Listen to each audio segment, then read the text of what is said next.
Hello, everybody. It's Thursday. It's February 15th. Our dear friend Jenna Bush Hager is in for Hoda today, who's, of course, at the Olympics on this very sad day.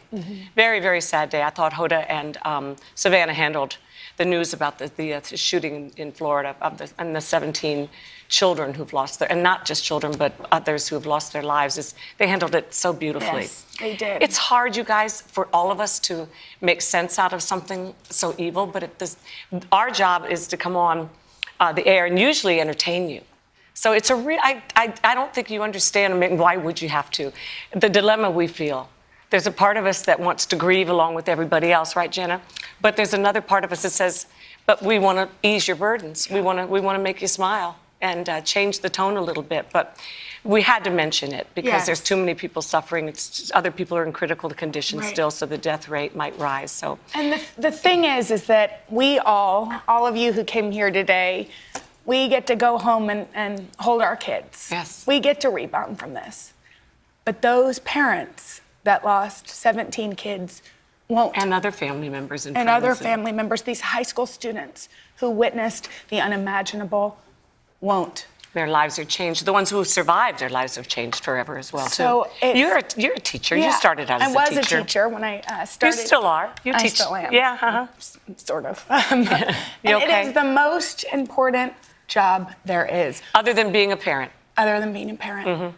I think so. Other than being a parent. Yeah. And I think sometimes we don't appreciate our teachers enough in this country. There's some real acts of heroism that are coming out, not just teachers, but, you know, when one individual does such evil, it's amazing how much beauty can come out of the ashes also. And how true heroes, people that never thought of themselves as a hero, are shielding bullets from other people. And I guess you don't know who you are or what you are until a moment like that. And because we don't know, wouldn't you like to think that you'd be one of those people? Yes. But I'm in my depths of my soul, I think I'd be running for the hills with everybody else. And the thing is, though, I taught 9 years ago or 10 years ago, before I started here.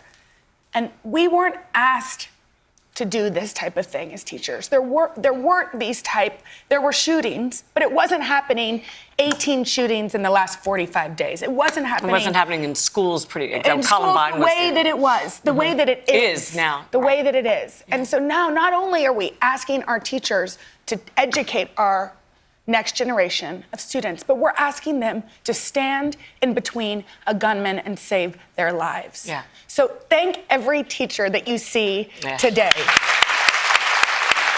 There's so many good ones. We hear about the bad ones in the rubber rooms and all of that. We don't celebrate the good ones. No, we don't. And we don't appreciate teachers enough in our culture, and we should. The other thing is, you know, I have 2 little girls. And oh, yeah, what are their names? And I think about the fact that we live in a world where our job as adults, as politicians, as parents, as community leaders, as people that vote, is to protect our children. So let's do it. Let's protect them. I think that's a frustrating thing for everybody. Nothing seems to ever change. We No. all get outraged by it for about a minute now. It's so common, and nothing really changes. And I don't know what the answers are. No. But we have to agree, at least in all of our disagreement, we have to agree that something has to change. That you have to work on it. We have to work on it. And I think, you know, you've noticed that we haven't spoken the gunman's name. And we refuse to. And we won't. And we're not going to show you any video. We're not going to do any of that because there are too many people.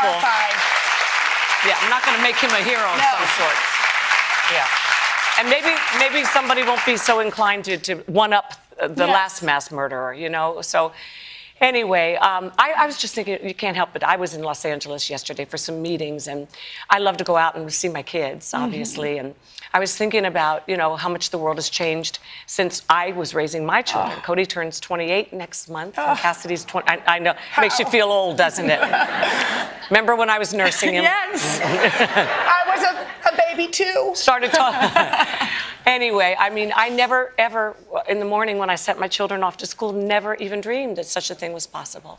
So it is, all the statistics are going the wrong direction. Can we at least agree on that? Yeah. And I think sometimes as citizens, we forget that we have power too. Amen, sister. So speak up, whatever you believe, speak up so that no other mother our Father will have to go through what those parents have to go through. And Lord, be with every one of them right now. Yes. May your comfort and strength be with them. I don't know what people do when they can't just say a little prayer for somebody. How do you get through the day? God bless you. Okay, we're going to be right back, and we're going to just try to have some fun with you all today now, okay?